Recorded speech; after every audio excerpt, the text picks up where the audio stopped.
राधे राधे, जय माता दी। कैसे हैं आप सभी लोग? आशा है आप सब अच्छे होंगे, स्वस्थ होंगे, परम मंगल में होंगे। तो इस वीडियो का आपको बेसब्री से इंतज़ार रहा होगा। आपका प्रश्न भी आया था कि शरद पूर्णिमा कब है। साल की सबसे बड़ी पूर्णिमा होती है शरद पूर्णिमा, जिसको रास पूर्णिमा के नाम से भी संबोधित किया जाता है। अश्विन मास की ये पूर्णमासी होती है और कहते हैं इसी दिन से हमारा कार्तिक का पावन पवित्र महीना जो होता है प्रारंभ हो जाता है। इसको कोजागरी पूर्णिमा अर्थात कोजागरी का मतलब होता है कौन जाग रहा है, कोजागरी, है ना, कौन जाग रहा है। इस दिन माता लक्ष्मी का प्रादुर्भाव माना जाता है। बोला जाता है कि इस दिन माँ लक्ष्मी प्रकट हुई थी और इस दिन माँ लक्ष्मी भगवान विष्णु के साथ पृथ्वी लोक पर विचरण करती हैं रात्रि के समय और देखते हैं कौन जाग रहा है, कौन जाग रहा है, जो जागकर उनकी पूजा अर्चना वंदना करते हैं। इसलिए इस पूर्णमासी का नाम कोजागरी पूर्णिमा भी बोला जाता है। इस पूर्णिमा ये सबसे इम्पोर्टेंट पूर्णिमा होती है। यह वही पूर्णमासी होती है जिस पर खीर बनाई जाती है। देखो, वैसे तो सारी पूर्णमासी पे खीर बनाना चाहिए, लेकिन शरद पूर्णिमा पे हम सब ज़्यादा क्वांटिटी में खीर बनाते हैं, क्योंकि वो प्रसाद के रूप में हम लोग हर किसी को बांटते हैं, जिसको खीर वाली पूर्णिमा, शरद पूर्णिमा, अश्विन मास की पूर्णिमा, कोजागरी पूर्णिमा, रास पूर्णिमा अनेकों नामों से संबोधित किया जाता है।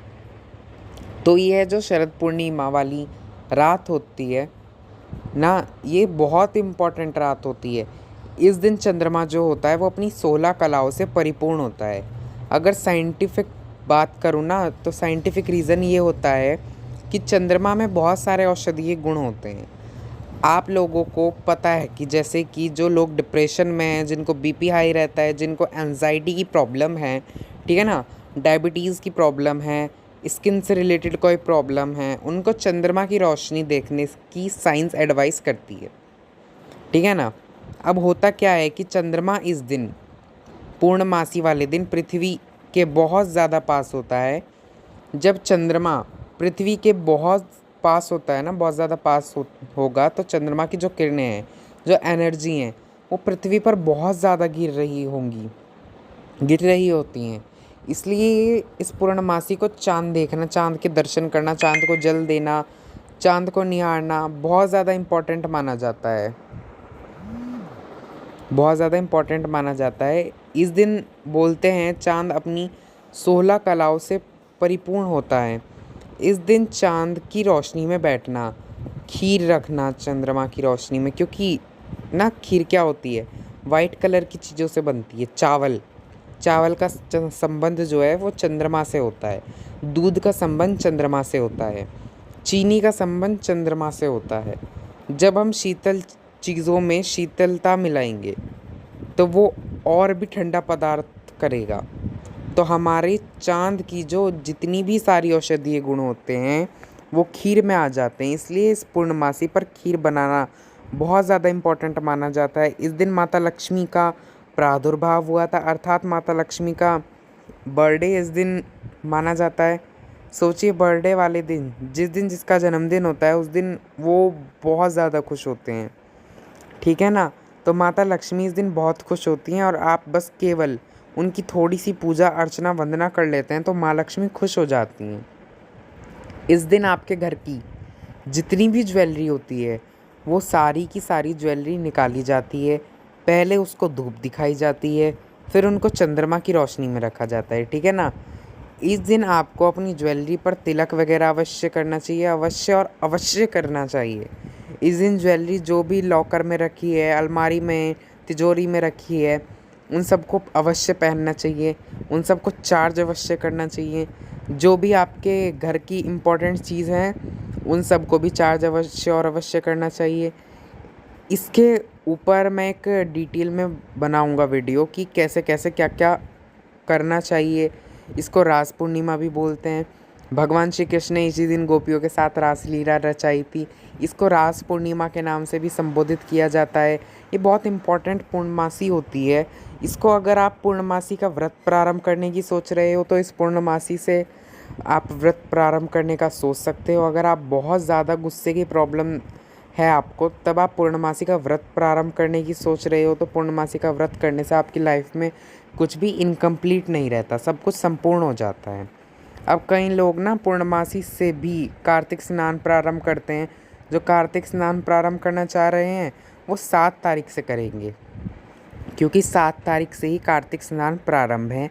कहीं कहीं पे एकादशी से प्रारंभ हो गया, लेकिन वृंदावन में मैक्सिमम जगह 7 तारीख से ही स्नान जो होता है वो प्रारंभ होता है ना।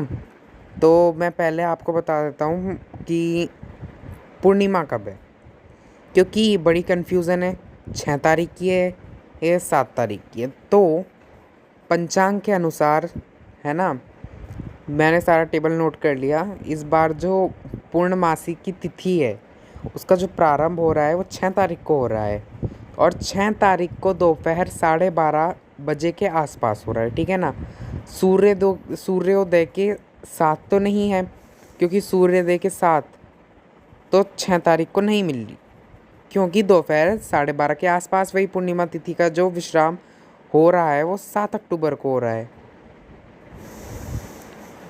और सुबह सुबह 9:16 पे पूर्णमासी तिथि पर चांद कंपलसरी होता है कि चांद हमें कौन सी डेट पे मिल रहा है। तो चांद हमें कौन सी डेट पे मिल रहा है, चांद हमें 6 तारीख को पूरी रात चांद मिलेगा, क्योंकि सुबह सुबह तो 7 तारीख को 9 बजे हमारी पूर्णमासी तिथि ख़त्म हो जाएगी। तो आप जो व्रत रखोगे, ठीक है ना, व्रत वाला जो पूजा अर्चना वाला खीर वाला वो कब बनानी है, सब 6 तारीख को बनेंगी। व्रत आपका 6 तारीख को होगा, ठीक है। चंद्रमा की पूजा अर्चना वंदना 6 तारीख को होगी, लेकिन स्नान दान की पूर्णिमा जो आप दान करोगे, जो आप स्नान करोगे वो 6 तारीख को, मतलब कार्तिक स्नान अगर आप कर रहे हो तो वो 6 तारीख को होगा। जो भी पूर्णमासी का आप दान करते हो, पूर्णमासी पे वाइट कलर की चीज़ों का दान किया जाता है, वो भी 7 तारीख से ही होने वाला है। अब पूर्णमासी की पूजा कैसे करनी है, क्योंकि ये इम्पोर्टेंट पूर्णमासी है, इसको ऐसे ही नहीं गंवाना है। कैसे सफ़ेद रंग के कपड़े पहनने हैं, खीर बनानी है, बहुत सारी इम्पोर्टेंट जानकारी आपको मेरी वीडियो के माध्यम से मिलती रहेगी। और मेरा फ़ोन नंबर आपको नीचे स्क्रीन पे दिख रहा होगा, मेरा नंबर आप देख लेना। अगर आपको कोई भी क्वेश्चन हो, आपको टैरो अपना सेशन कराना हो, आपको अपनी कुंडली दिखवानी हो, तो आप उस पर कांटेक्ट कर सकते हैं, है ना। आप प्रश्न कर सकते हैं कि आप जॉब में कैसे रहेंगे, बिज़नेस कैसा रहेगा, बिज़नेस करें तो किस फील्ड में करें, है ना। आप ये सब प्रश्न कर सकते हैं। जॉब करेंगे तो किस सेक्टर में जॉब करेंगे, आपका बच्चे का लकी नंबर क्या है, आपका लकी कलर क्या है, क्या कुंडली में राजयोग है या नहीं है, कुंडली में संतान प्राप्ति का योग है या नहीं है, कुंडली के अनुसार आपका विवाह कब होगा, शादी की संभावना कब है, विवाह की संभावना कब है, आपकी कुंडली में कब दिख रही है, विदेश जाने की संभावना कितने % हो रही है, घर कब बनेगा, ये सभी जानकारी आप मेरे से कुंडली के माध्यम से प्राप्त कर सकते हैं। याद रखिए, कुंडली देखना बिल्कुल भी फ्री नहीं है, कुंडली देखने के थोड़े से चार्जेस हैं। और इस नंबर पे मुझसे किसी भी प्रकार का कोई क्वेश्चन आंसर पूछने के लिए फ़ोन मत कीजिएगा, ये नंबर केवल कुंडली दिखाने के लिए दिया हुआ है। पर हाँ, अगर आपका कुछ प्रश्न है ऐसा तो आप पूछ सकते हो। राधे राधे, हरे कृष्णा, जय माता दी। तो यहाँ पे हम लोग आप लोगों के लिए लेकर आए हैं एक और चीज़, धनवर्षा पोटली शरद पूर्णिमा के लिए स्पेशल है। अगर आप लेना चाहें हैं तो कांटेक्ट कर सकते हैं। जय माता दी, जय माँ का।